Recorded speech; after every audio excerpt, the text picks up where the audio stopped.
teman-teman? Sudah nonton laga Chelsea lawan Palmeiras kemarin di final Piala Dunia antar klub? Wow, seru banget ya. Dan pastinya buat penggemar Chelsea dan juga Palmeiras ya tentunya. Pasti deg-degan setengah mati ya, apalagi buat Chelsea ya pasti. Dimana tekanan sebenarnya ada di mereka gitu, secara materi pemain, secara personel lebih mumpuni, lebih mentereng namanya. Kalau nggak juara gitu ya, kalau sampai kalah sama Palmeiras pasti rasanya gimana banget ya. Dan mereka juga sudah pernah sampai ke final Piala Dunia antar klub ini beberapa tahun yang lalu gitu, sedekade yang lalu kalau nggak salah. Di situ mereka gagal. Di final kali ini mereka tidak mau mengulangi kesalahan yang sama.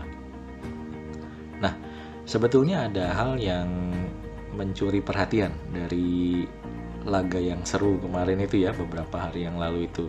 Jadi pertandingan sepertinya dimenangkan oleh Chelsea. Waktu awal-awal babak kedua Lukaku menyundul bola lalu bisa gol, ternyata disamakan oleh penalti pemain Palmeiras. Sampai ke babak perpanjangan waktu, hampir 2 kali perpanjangan waktu masih tidak tercipta gol. Dan ternyata mendekati menit terakhir extra time kedua, Chelsea dapat penalti. Nah, di sini yang unik adalah yang kita lihat si Azpilicueta, kaptennya Chelsea, dengan cerdik dia langsung pegang bolanya, dia kuasai bolanya, dia berdiri di situ seolah-olah dia jadi penendang penalti. Di situ dia dikerubutin sama pemain-pemain Palmeiras yang coba untuk merusak moralnya dia ya, gitu ya, dengan mungkin ngata-ngatain hal yang negatif untuk mengintimidasi dia dan seterusnya. Lalu setelah mereka selesai, bahkan ada yang di kartu kuning juga pemain Palmeiras karena mungkin terlalu mengintimidasi ya, di kartu kuning oleh wasit.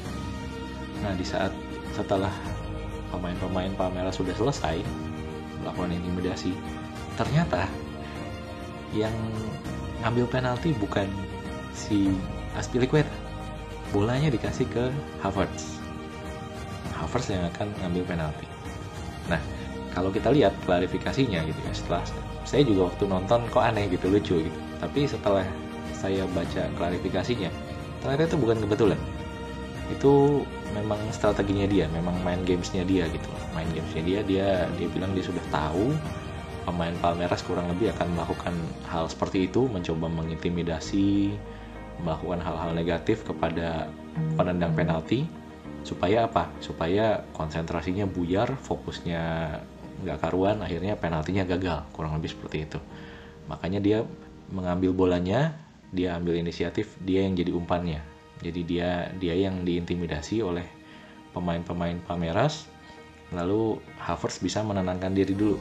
Pendek kata, setelah pemain Palmeiras selesai, Havertz yang nendang. Jadi Havertz menendang penalti dalam kondisi fresh. Jadi mentalnya tidak habis dibully atau diintimidasi dan sebagainya. Nah, dari sini kalau kita lihat di media, Azpilicueta dapat banyak pujian ya, terutama dari fans Chelsea ya, salah satunya gitu. Yang mana mereka sangat mengapresiasi, bahkan mereka sangat kagum dengan kepemimpinannya Azpilicueta di laga ini, termasuk di momen tersebut. Dia berhasil melindungi anggotanya, melindungi si penendang penalti, menjadikan dirinya sendiri umpan. Dan tentunya dia berpikir cepat dan mengambil keputusan dengan cepat juga gitu. Quick thinking dan langsung ambil keputusan, eksekusi. Nah, untuk jadi pemimpin yang baik sendiri ada beberapa poin nih teman-teman. Salah satunya kalau kita belajar dari Cesar Azpilicueta, si kapten Chelsea ini, dalam momen tersebut dia yang pertama pintar melihat keadaan, pintar melihat situasinya lagi seperti apa, kalut, emosi, capek fisik dan emosi segala macam, anggotanya capek, dia langsung ambil posisinya, dia langsung lihat keadaan, lihat situasi, langsung ambil posisi. Quick thinking juga. Jadi yang pertama, dia pandai melihat situasi. Yang kedua, dia quick thinking. Setelah tahu situasinya kayak gimana, dia langsung tahu harus melakukan apa. Jadi dia langsung ambil bolanya, dia lindungin si Kai Havertz, dia yang jadi umpannya. Yang ketiga, courage, punya keberanian. Jadi dia punya keberanian untuk maju, berani ambil inisiatif, eksekusi, dia yang diintimidasi, dia yang dibully-bully, direcoki oleh pemain Palmeiras, tapi dia bodo amat. Lalu yang berikutnya, komunikasi. Sebenarnya di tengah-tengah proses itu, di tengah-tengah proses penalti itu, dia ngambil bola, dia sudah ada kontak mata dengan Kai Havertz gitu. Jadi kalau dalam wawancaranya dia tuh sudah bilang sebenarnya ke Havertz kalau dia yang bakal ngambil penalti gitu. Kalau Havertz yang bakal ngambil penalti. Jadi di sini seorang pemimpin yang baik dituntut untuk bisa berkomunikasi dengan berbagai macam cara sebenarnya, berbagai macam keadaan. Jadi saat orang A dan B dan C dan seterusnya, pola komunikasinya tentu tidak sama gitu ya.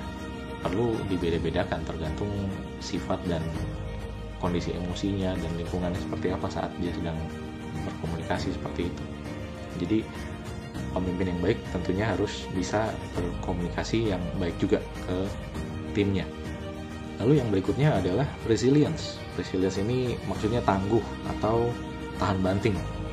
Kita lihat Azpilicueta ini sebenarnya bukan pemain baru ya di Chelsea. Dia sudah lama di Chelsea dan sudah banting tulang ya. Pemain lain sudah come and go, dia masih di Chelsea dari 10-11 tahun yang lalu gitu. Nah, di sini kita lihat ketangguhannya, tahan banting. Jadi mau Chelsea naik, Chelsea turun, dia selalu ada di situ. Mau jadi cadangan, mau jadi pemain inti juga dia tetap memberikan yang terbaik gitu saat dia harus bekerja, saat dia harus turun di lapangan. Jadi seorang pemimpin harus bisa tahan banting sama kondisi yang ada di sekitarnya. Bayangkan kalau pemimpin tidak tahan banting, sedikit-sedikit galau, emosi, baper, nanti timnya gimana? Akan mengikuti dengan lebih hebat lagi gitu ya. Nah, jadi itu tadi kalau kita bisa belajar poin-poin kepemimpinan dari seorang Azpilicueta di Chelsea. Kalau dari teman-teman, kira-kira apakah ada lagi? Kalau ada lagi, langsung aja tulis di kolom komentar ya. Thank you teman-teman.